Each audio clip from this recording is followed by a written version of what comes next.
Welcome, everyone. Kareen Mills here, your Mother Hustler podcast guests. We are super blessed and graced today with an amazing woman that I actually happened to meet through an online mastermind, which is weird because we're both from the Portland, Oregon area, and we have a lot of mutual friends already that we didn't even know about. And then I had lunch with her a couple of weeks ago, and we're like soul sisters. She's currently helping people to heal from this awful illness called fibromyalgia. Correct, Conde? That's correct. So let's hear it from Conde Bartlett, and she's going to tell us about her journey of how she got here and the realization that we talked about through our luncheon a couple weeks ago, because I think you have a lot of value to share to that community. And I think what I always say is the reason that I have different guests in the show is because one person may not relate to me. Like, I can run the show by myself, but I only have so much to give, right? And there's only so much community of people that will relate to me. But by having a platform with people like yourself, people like Lonnie that I interviewed this morning, just different journeys in life, that there's going to be a lot of people that goes through the same, but not exactly the same as me, but the same as you, the same as Lonnie. So it's cool to diversify this, and I'm so happy that you are here. Well, thank you. Thank you, Kareen. I'm honored to be here. I've been just feeling extremely blessed today to have been asked to participate in this podcast and be interviewed by you. And I've listened to your podcast, and it's a wonderful inspiration for women entrepreneurs, especially mothers, because it's so hard to have a business and to be a mother and a wife or a lover and all these other things we've got to do as women. So it's nice to have a support system. It's great that you've put this together and that you're supporting women in the way you are and creating a platform where you're helping them shine their brightest. So I'm excited to be here. It's so awesome. I have shortened, I have a long drawn, I can go on and on with my mission, but the mission is really to validate and give value. So Absolutely. validate the ones like you and me that is already doing it, but we have our days where it's not perfect. It's like you said, it's difficult. We have so much responsibilities. And then value is for those women that are in this pocket where I don't know if I'm going to go for it. I'm afraid, I'm scared, I'm fearful. I don't know what to look for. I don't know where to start. But I think having them hear us, that it's okay to go after your dreams as a mom, it will give them some value and hopefully give them some inspiration. So I'm just going to allow you to take over. Okay, I'll take over. Okay, so, and then just begin where you want to begin in your journey. I know. Well, let's start at birth. Great place to start. The captive audience. No, I'm kidding. But I'm not, actually. I'm serious, because I wouldn't be here right now without that part of this. I was born into a family of people that had extraordinary gifts. Like, my whole family tree was littered with people. That's not the right word. Littered. Was that there were people in my family tree who had extraordinary spiritual gifts. People could see the future and the past, and they could give readings for people. They could help people heal. And that just was part of the DNA of both sides of my family tree. My father was somebody that, people would come to for guidance and support. And he would, be their spiritual guide, and he would help them understand things or tell them how to solve a problem. And the same thing with my grandmother on the other side. People would come from miles around to get her assistance, not just with like physical things, but how do I say that? Like fixing situations, like complicated situations. And even now I kind of help people do that in like resolution with conflicts with businesses and even cities. And so it's not limited just to healing physical bodies. It's just a gift that I'm wired with. And I came into this family that helped support me and helped teach me. Like at age 5, I learned to do hands-on healing. Wow. I grew up in a family where my dad was a minister. So I grew up with kind of a fundamental Christian background, but with a twist. Interesting. Because, yes.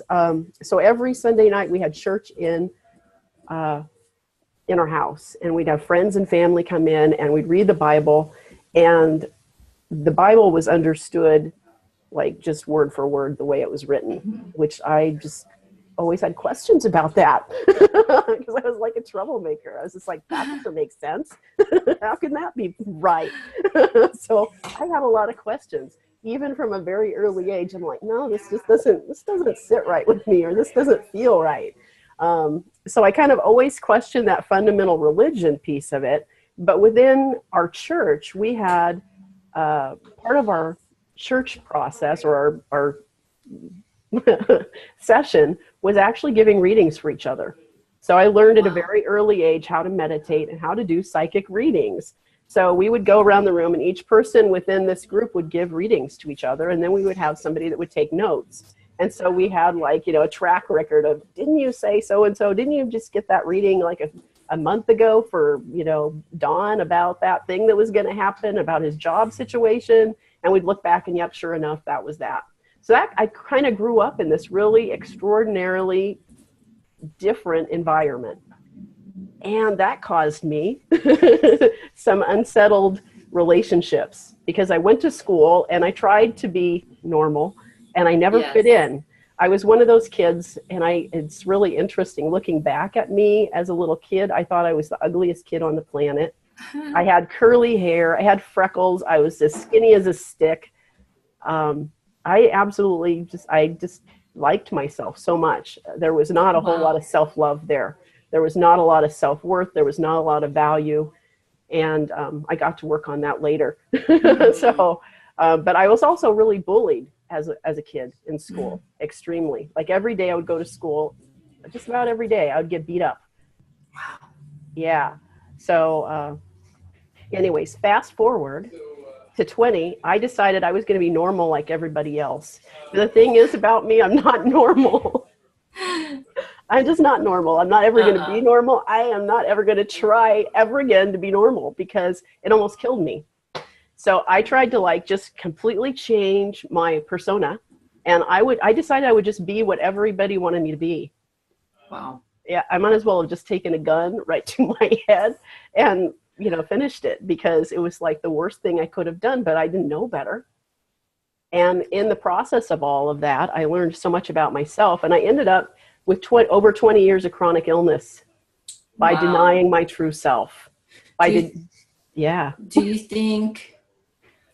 you think that because you are trying to be someone who you're not, that it is, or it has manifested something illness-wise in you, and you think that has a contribution to it coming to you? And were you depressed when that happened, when you try to be yourself?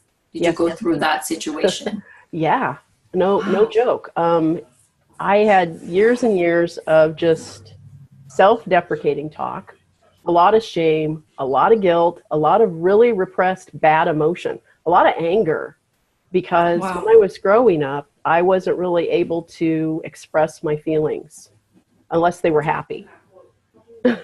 And the reason was because I grew up with a mother that was mentally ill.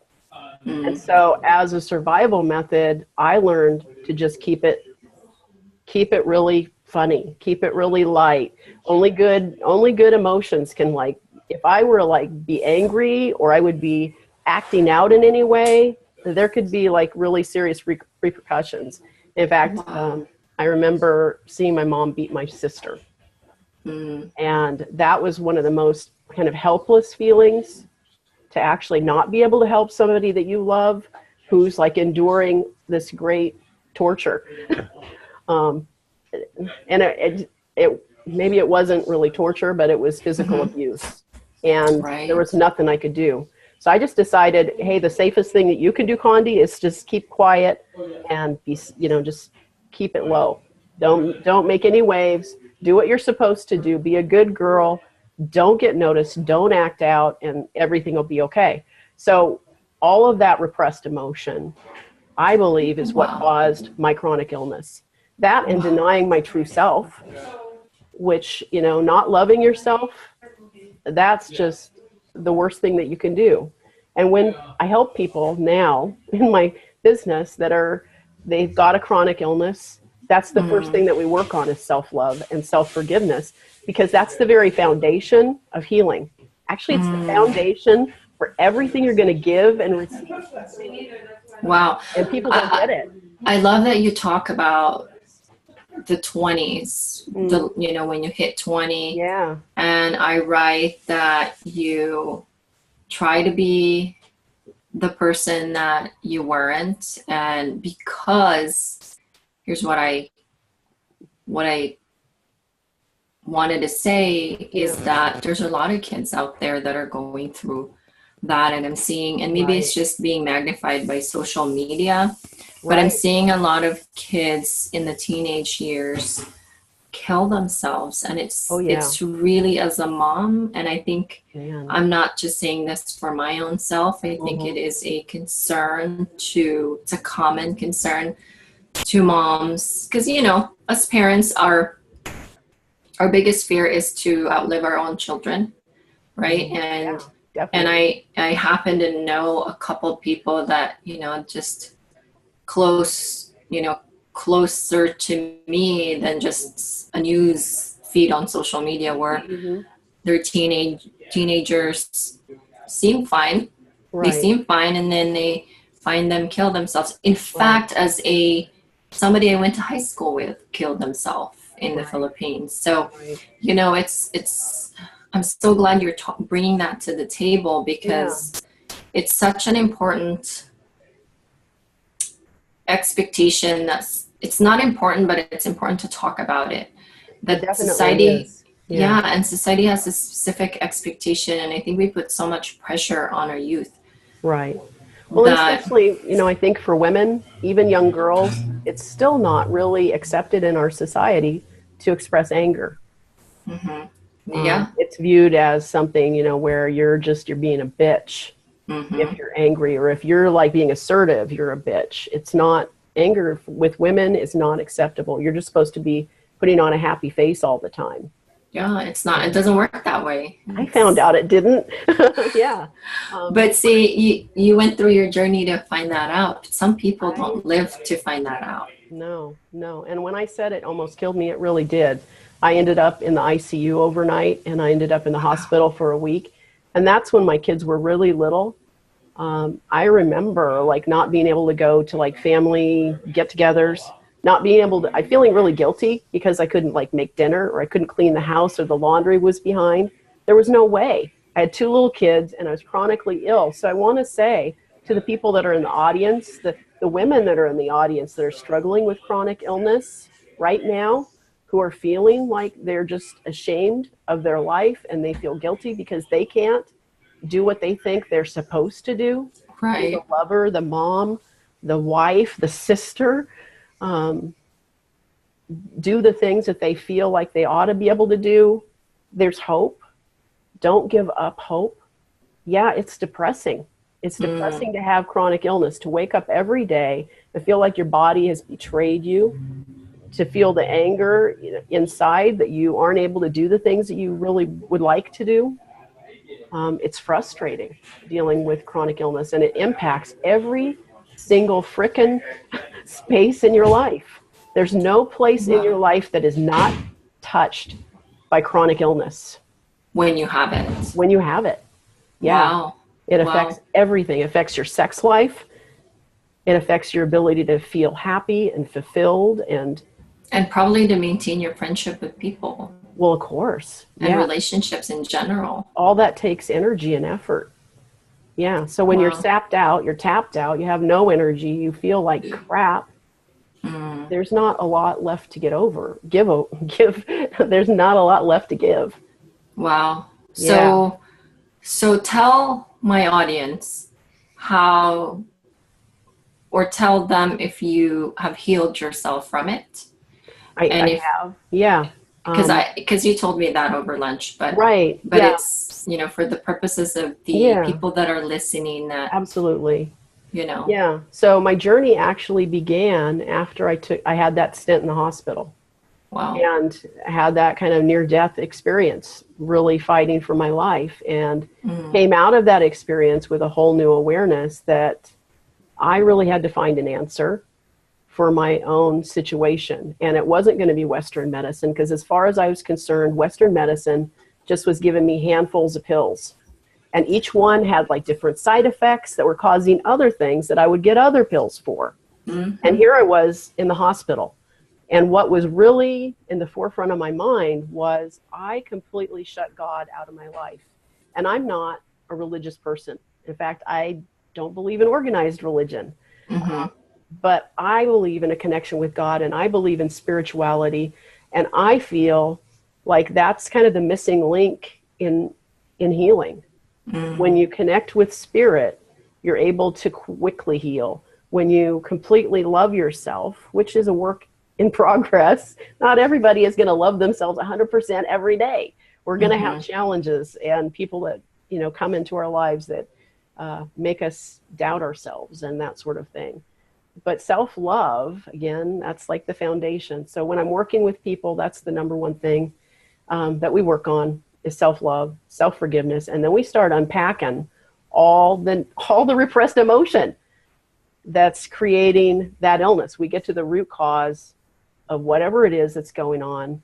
And I've helped people with all kinds of, I also work with men, a few good men, but mostly women is what I work with. And I find women are kind of more open-minded and mm, open to kind of mind-body solutions, open to spiritual kind of conversations mm, about how to really light your soul up and how to be your true self and what makes you happy and what's your passion and what the heck is your dream and why did you stop dreaming?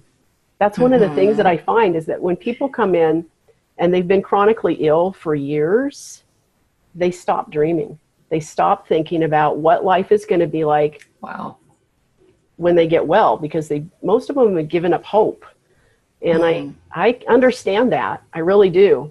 And I probably would have given up hope if I hadn't almost lost my life.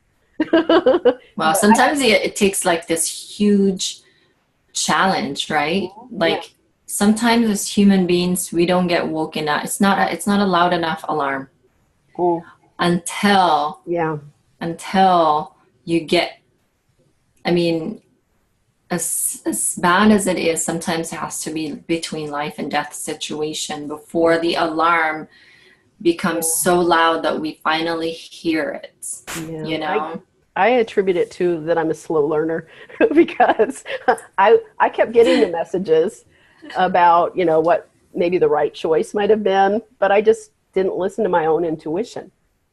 And that's one of the things that I kind of help people open up is their channel to their own intuition. And I Yeah. encourage them to use it because it's like just another sense that we have, like sight and smell. Hmm. Um, so, gosh. But then when you lose, like you said, you lost connection with your source, I right? did. And it Yeah. doesn't necessarily have to be God, because unlike you, I Yeah. grew up as Catholic, but I am not I don't, I don't believe in that the Catholic religion is Right. the right religion, or the Christian, like the other churches and Yeah. stuff like that. They all came from the same truth, but I do Hmm. believe in connecting Right. with your source and connecting with your Right. own spirituality and really Yeah. listening and quieting yourself down, Oh, yes. Hmm. you know? Yeah. So how did you describe this whole thing? Did you use the same process to heal yourself? Is that what you did? I actually learned over a couple of years. At that point, I stopped seeing a regular doctor. I got a naturopath. I started seeing all different kinds of alternative healers. And some of them were like quacks. I mean, some of them were like, stop taking all your medication right now. I'm like, I don't think I can do that. Or, you know, they tell me something else and I'm like, gosh, that's questionable. I don't think so. So I kind of kept, I tried probably over 100 things. No joke. I just kept an Wow. open mind and I started listening to my intuition. And a funny thing happened. I started, well, you know about New Renaissance here in Portland. It's kind of a new age kind of woo-woo bookstore. And Yeah. they had like videos for rent there. And so I Wow. started going in and I started renting videos. And at the time I was going to kind of like a new age church Mm. and was trying to get my connection back that I had lost. Because growing up, I had a strong connection. I felt tapped in, tuned in, turned on. No, that's the wrong thing. Sorry. Tuned in anyway. so, um, so I started looking at these different videos about healing, about quantum physics, about all these different things. And then one of the ones that I saw had something about this particular type of modality called reconnective healing. And so, gosh, I don't know anything about that. I got the book that was mentioned in this thing, and I started reading the book, and all of a sudden things started to change, like in a big, huge way. Wow. Like all of a sudden my body would just start vibrating as I was reading the book. I started Wow. having these lucid dreams at night with a talking wolf that was like giving me like pertinent information. And every Wow. morning when I would wake up, I heard this person standing by my bed talking to me. So like there was some huge spiritual shifting that was going on throughout this whole kind of healing journey. Then I found a practitioner here in Portland that did reconnective healing. I went in, had a few sessions, and I was blown away. And I'm like, Wow. at the end of it, she's like, you know, you should learn how to do this for your friends and family. I'm like, gosh, that's a great idea. So I go away and I get to see how to do this. And there's like several things going on. There's like a movie premiere. There's like a conference that's being hosted. So I signed up for everything. And I go to Wow. the conference. And so I'm looking at all this stuff online. I'm like, gosh, this is a lot of money, but I'm just going to go ahead and do it because I feel like it's the right thing. I'm listening to my intuition and I'm feeling guided and pulled. So I click on the conference thing and this screen pops up and all the speakers are probably like the last 9 videos that I've rented.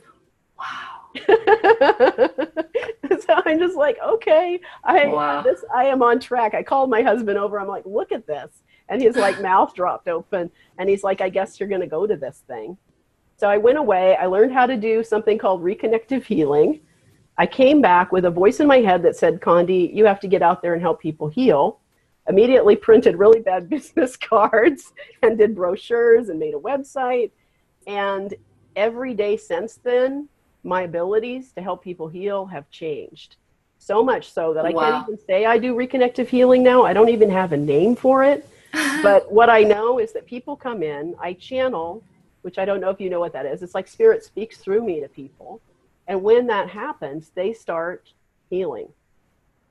Whatever, Wow. it's kind of like sitting with like your best friend who Mhm. knows exactly why what you're doing isn't working. And will just tell you. And so that's kind of what happens. And so we have these conversations with people and they're like, gosh, I didn't know I was settling, or yeah, I never thought about making money in my business, or I never thought about having a healthy relationship. I mean, some of the conversations are just like that. It's just kind of, it's funny. And you can tell I love to laugh a lot. And sometimes that's off-putting, but I feel like that is a good like state breaker. And I love to laugh. I love to That's have fun really good. no matter That's what good. I'm doing. And so even in this healing work, I make it fun. That's So awesome. people come in and they are broken. They're physically broken Yeah. and they're emotionally broken. And we just kind of unpack what they've got, what they've been carrying around, the heaviness of it for sometimes 40 years. I had a guy come in with like something called trigeminal neuralgia. I had never heard of it before this, but he was Wow. like, he had said it was like having a knife stuck in his head. Hmm. And the pain was so intense that he couldn't even talk. And sometimes he couldn't even think. And when he came in, that's what it was like. And he came in and we kept working. I did energetic healing with him. I do tapping to help kind of get rid of um, like negative emotional baggage and trauma. Wow. And we unpacked a bunch of stuff. And then just one day we were having a conversation with him about, here's your mantra for this week. And it was something like, I'm healed. And he called me in the middle of the week. He's like, I can't do this mantra. He said, can I change it? I'm like, sure. I said, what can you say? What resonates with you? What feels good to you? And he's like, I can say I'm healing. I said, well, good, do that. A week later, the trigeminal neuralgia pain was gone. Wow. 40 years of this pain. That's amazing. So is that, it sounds like like a lot of these illness are all mindset thing. Well, the funny thing you say about that, it's like the CDC says that 85% of all disease has an emotional component. And yet doctors are handing out pills. I just don't, I'm like, the emotional component is the thing. The mindset. The mindset, yeah. Yeah. The mindset, wow. Limiting beliefs about maybe what's possible. Wow. And manifesting too, because that guy, you called it a mantra. But at the end of the day, I think the generic name of it is like you're just manifesting. You're saying it over and over. Yeah. And eventually your brain believes it. Right. Because your brain, I wrote this book, The Sixth Sense, how ordinary people can transform into extraordinary entrepreneur. Right. But it's reinforcing what you see, reinforcing what you heard and what you say. And sometimes what you say you need to be careful of because who's listening is you. Yeah, I know. Right? It's right Especially here. Like I'm not enough. People tell themselves that a lot. That whole thing about I'm not enough, it goes deep. And it seeps through everything. It's like, oh, I'm not enough. I don't make enough money. I'm not loved enough. I don't, deserve all these different things because I'm not enough. Not thin enough, not beautiful enough. I mean, there's like, we're so unique in our own way that, and even in like my business where there's people always say, what do you think of, like your competition? There's a lot of people that does what you do and how is your business? And I'm like, hey, I own my space. Like Lonnie says, I claim my throne, you know? Yeah. There is no competition. There is no competition. Now the service that we offer might be the same, but nobody's like me. But is it? Right. But is it? It's so true. But it's all here, right here. Yeah. Right here. And that's really interesting how you healed yourself by just really switching your mindset. Right. And I also know how to rearrange energy. So it's a combination of things. And of course, mindset also, everything is energy. What we think, how we feel, what we eat, what we're sitting on. All of everything. Businesses. Things you don't even see. There's energy floating around. Yeah. Absolutely. Yeah. That is mind-bending to me because in the traditional world of, like you said, the medical community, they don't necessarily, like you said, over lunch, they don't heal, but they treat sickness.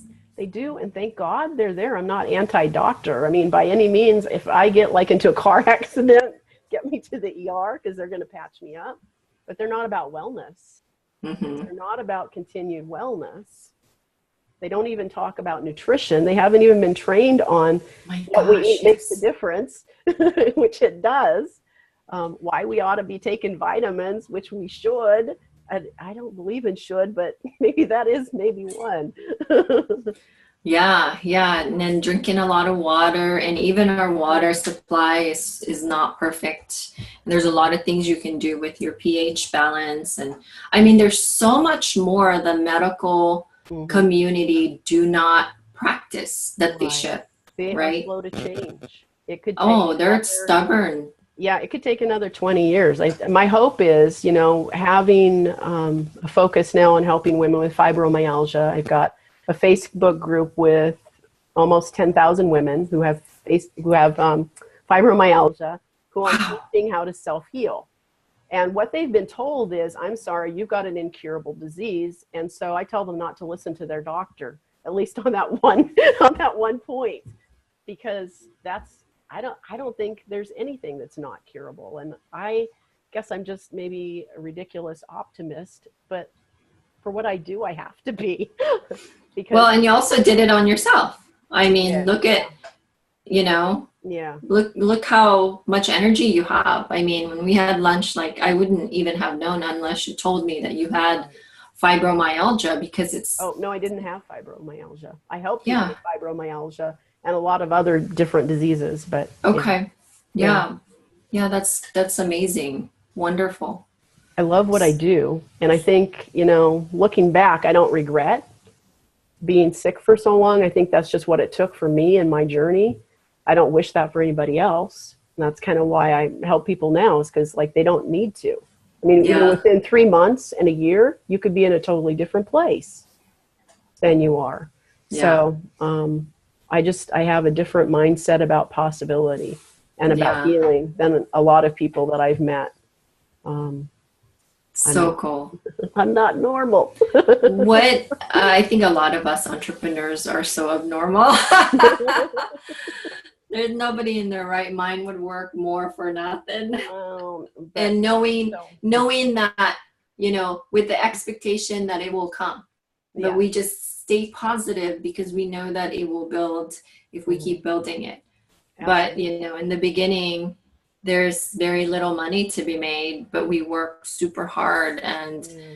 you know, what is, or describe a patient or a customer or client that you have, whatever you Yeah. want to call it, Client. that is a favorite story of yours. Oh my. I'm sure you have many, I do. but pick one. Pick. Man. Don't have to name names. My favorite. Well, it's a generic kind of name, and her story's on my website anyway. Oh, cool. Um, Long as she's given you authorization. It's she wrote me a testimonial. awesome. Her testimonial is on my website, and I call her my butterfly girl because my business is Wow. called Cocoon Wellness, right? So she's my butterfly girl. She came in. I remember having lunch with her friend, and her friend was distraught. She was like, my friend just tried to commit suicide. And she's like, I don't know what to do. I'm like, and this was like one of those scary moments where you're just like, oh my goodness. I'm feeling like, yes, I can help this person. I'm hearing, go help this person. Mm. And that was really scary for me, dealing with somebody that had just tried, who was suicidal, who had tried to take their own life. And she became a patient, and it turned out that she had tried to shoot herself, and she Gosh. was at the end of her rope. She had a lot of different issues going on, and I think her mother had died like at a very early age for her, so she didn't have that support of a mother, and that really left a void for her that she couldn't fill. Mm-hmm. So we started working. And the thing was, she had like 2 weeks. Mm. She had to go back to work, and she wasn't ready. She was in an outpatient kind of, psychotherapy or something. Mm. Can't think of the word of it, program. And so she just was like, I can't go to work like this. Mm. As a nurse. Wow. And she's like, I can't do this. And so she came in, we started unpacking all the shame, all the guilt, the resentment, the anger, the grief. She just was chock full, and it was just all super heavy stuff she had just carried for such a long time. Cleared all that out, did a lot of stuff, a lot of clearing, a lot of energy healing for her. And within 2 weeks, we got it turned around. Total Wow. 180, total engaged in life, happy, ecstatic to be alive, planning her future. She actually now is in charge of one of the ERs. No, it's the ICU unit. Wow. At one of the Wow. hospitals here in Portland. She's It's bought a house. amazing. She'll come in like once a year, and I still see her. So Wow. yeah, that transformation, just in such a short amount of time, was kind of mind-blowing for me. And that was That's kind so of cool. at the beginning of my work. And it was just like, okay, if that's possible, what else is possible? And that's kind of what I ask, what else is possible? And the thing is, when people come in to work with me, I see what's possible for them.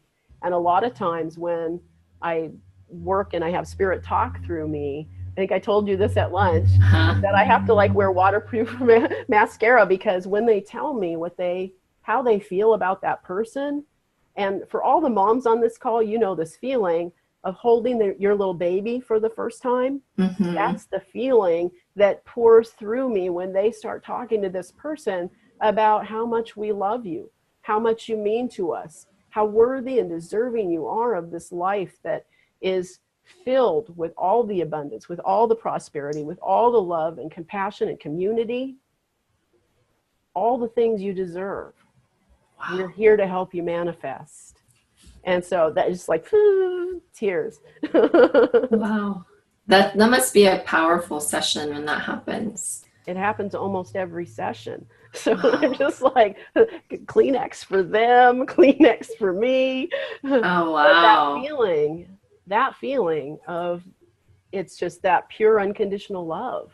It's Mm. that feeling of holding that little baby in your arms. And that's kind of the feeling I have for my clients when they come in. I'm just like, no, this is my little baby. We're going to get you there. You just keep, keep warm here. We're going to get you there. Does it ever drain you after a session? Do you ever feel like your energy is like No, just need some reloading? no, but I have, you know, part of the work that I do is intensive. Mm. So I only do 3 sessions a day, sometimes 4. And Mm-hmm. so I've cut my work hours back to 3, Mm-hmm. and that's plenty. Well, Yeah. so you So talked a little bit about your mom and how she had mental issues. Tell us a little bit more about her before she had mental issues, or did you always I see her never with knew a her mental without them. issue? Yeah. Mm. She never wanted to get help. We, you know, as a family, we didn't really, we kind of tiptoed around that issue. When she got older, she would go to the doctor, and the doctor would say different things. One doctor said she may be schizophrenic, but he wasn't even like a psychiatrist. So sometimes they just get too big for the britches, I'm afraid. But she definitely had some mental illness, and she had been through a really traumatic childhood. I mean, her whole Mm. childhood growing up story was the Grapes of Wrath story.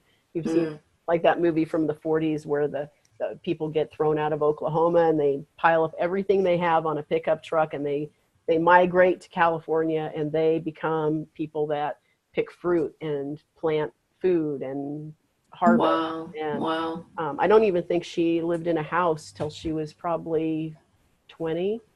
Mm. And in her childhood, she lived in a tent. Wow. Yeah. Wow. Going through the Depression. Um, yeah, she had some What serious, did you learn about, what did you learn from your mom, if any? a Or lot. did you learn more from your dad? No, I learned from both. I mean, my dad was kind of my favorite.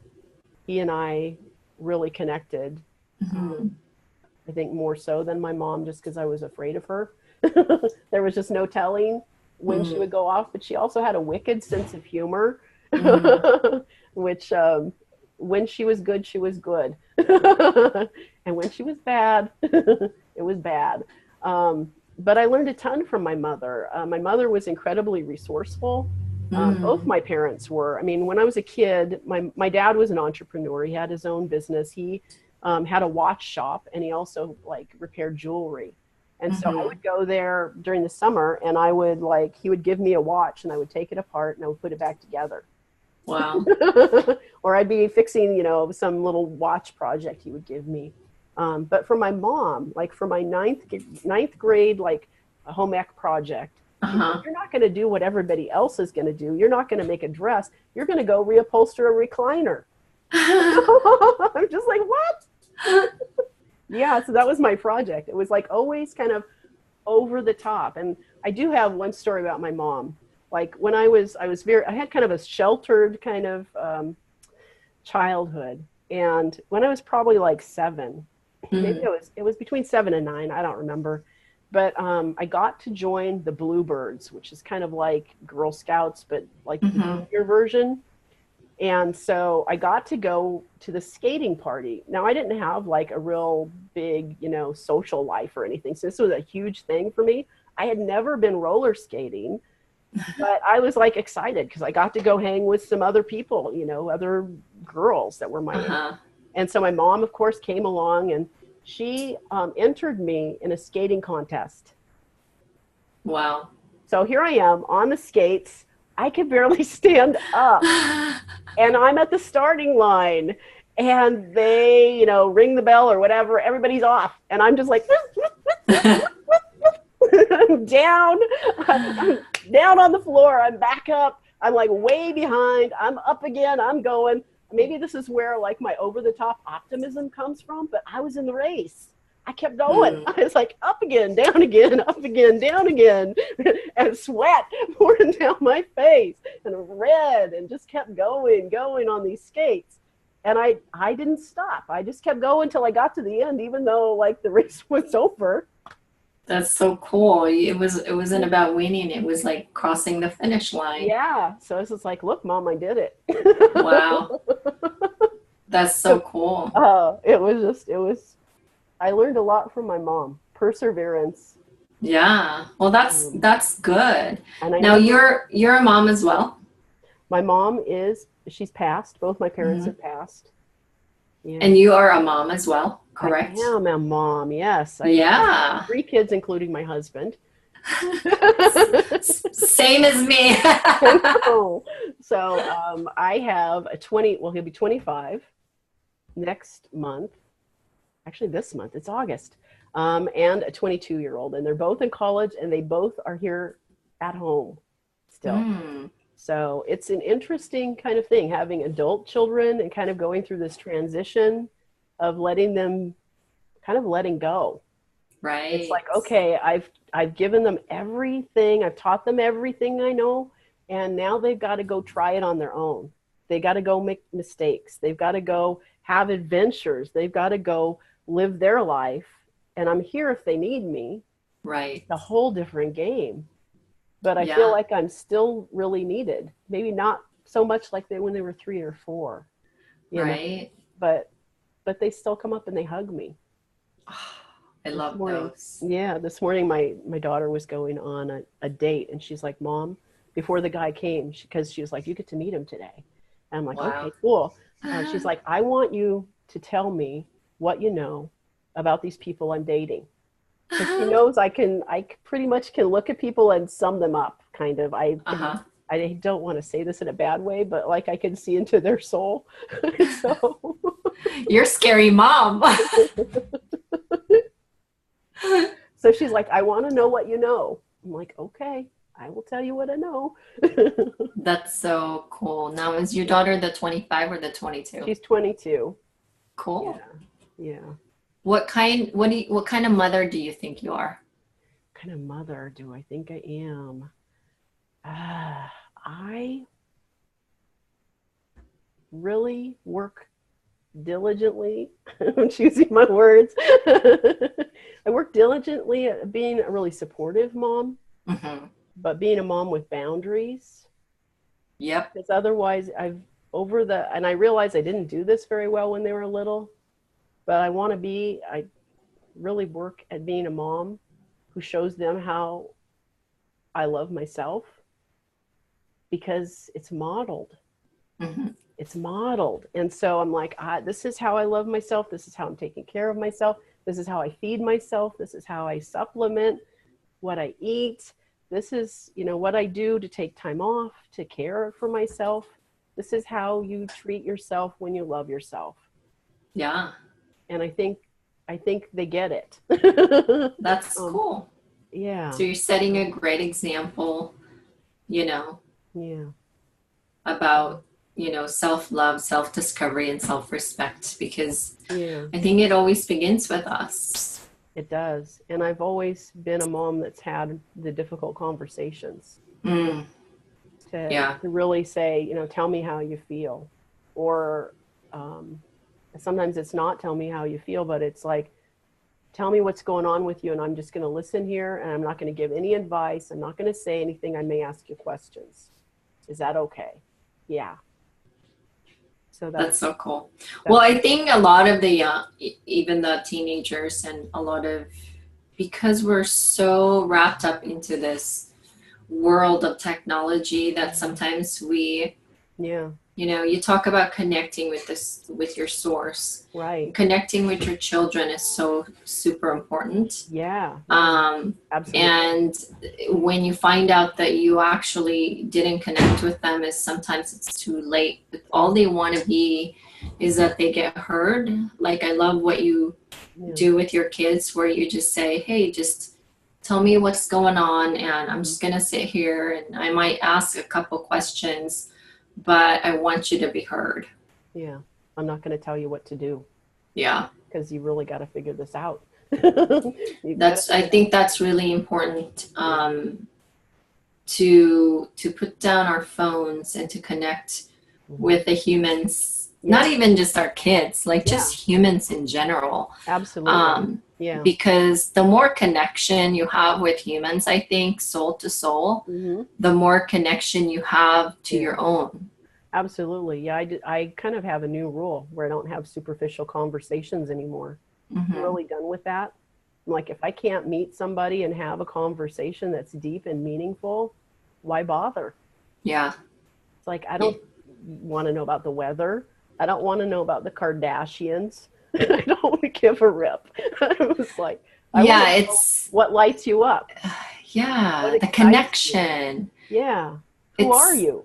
they're so, and I'm glad you brought that up, which, you know, talking about the weather, because it's the small talk. It's like, you know, let's talk about life. And before, we were so afraid to it. And I can speak for myself, is that, you know, coming from an industry where I was in banking, and then I was in insurance, and being that image, being that image of a person that can't do any wrong, is really difficult to be vulnerable and share your story, including your adversities. Like, I have not felt as free as I ever have until I walked away from my insurance practice, because I was always looked at. Everything that I did, Big Brother was always looking, you know, was always monitoring. Oh, I get it. I did accounting.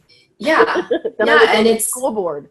Yes. And so you almost have to, I'm not saying I was pretentious, but you almost have to filter everything you're doing. And it's everything that you're doing, if it's filtered through, it's really, truly not authentic. And as much as, and I guess I'm really thankful for, I guess, that I was still very authentic regardless. And I find that out now, because I had lunch with another insurance agent that is from that company.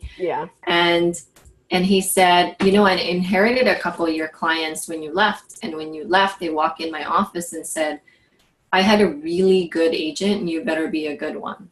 You know, and so and this is like, that's pretty neat. 2015 when I left. So 3 years later, I feel like, oh, I made that much impact in them, in my not super purely authentic life. So what else can I do in my super purely, you know, genuine, authentic self, if I live with intention, purpose, and all these stuff? So it got me excited, you know, that I made an impact even in that level. Now that I am vibrating in a whole another higher level, and meeting people like yourself, you know, that are also vibrating in that level. So it's so cool. It is. It is. Yeah, it's kind of like, I know I said you know, wasn't really myself, but part of the time I was. I mean, I've always kind of advocated for children. For 3 years here in the Portland area, I was the coordinator for Alateen, which is kind of, I don't know if you know this, it's like there's AA that are like, that's like the program that's for people that are active alcoholics. And then there is Al-Anon, which are for the people who are around the alcoholics. And then there's Alateen, which is for the kids that have to deal with all of it. Wow. So it just, it basically is a 12-step program that's a safe place for them to come and share. And so I did that my husband and I facilitated meetings for them for like, I think, a couple of years. And then for 3 years, I was the Portland area coordinator. And I've just always advocated for kids. And then I went from there and I became like the PTA person for my kids' school. And then I started an arts foundation for the school. And I started doing like these jazz concerts every year with like 500 people coming to fund this foundation. And then I went on to the school board. And so it's kind of interesting to be, look back at all kind of where I've been, having my own bookkeeping business, kind of more analytical. And now here I am, kind of like the woo-woo kind of healing goddess or whatever. It's like, so, your kids were listening right now. What message would you give them and tell them? Wow. Do what makes you happy. Follow your passion and be who you are. That's wonderful. Be true to yourself. Very simple advice, but very, very impactful, powerful advice. It doesn't have to be hard. It's true. It's very true. We make things harder than they have to be most of the time. I know. We make it so complicated. Where can people find you on social media? Which outlet do you usually hang out? Tell them what's your website and all that good stuff. All right. Well, my website is Cocoon Wellness Center. You'll find that at, are you going to have a link with this? It's yes. cocoonrhc.com. And probably you can find me. I have a Facebook group, like I said, for women with fibromyalgia. The focus is on self-healing. So it's like not the regular environment that you see with that illness, which is really depressing and disturbing messages that don't feel supportive. So that's on Facebook. If you want to join, you have to answer some questions and I'll let you in. And that's a free Facebook group. It is a free Facebook group for women with fibromyalgia because healing is possible. That's what I tell people. Where else? Mostly on Facebook. I'm also on Instagram at Conde Bartlett. That's so cool. Yeah. That's awesome. Well, thank you. Final question. Yes. We're at 1:59, so we're right on the minute here. Wow, this is going to be fast. What is your definition of a mother hustler when you hear that word? Mother hustler. What comes to your mind?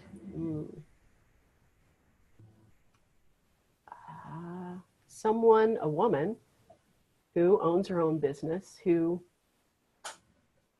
is strong and centered and is here to make a difference in the world. That's a mother hustler.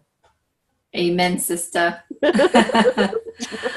Awesome. Well, I love everything that you're doing. I want to commend you for chasing it because it's not easy, especially in this traditional world that everybody have some certain specific expectation from every human being, and to be that, to take that different route and to be courageous enough and be brave to do what you do really deserves a recognition. So congratulations for going for it.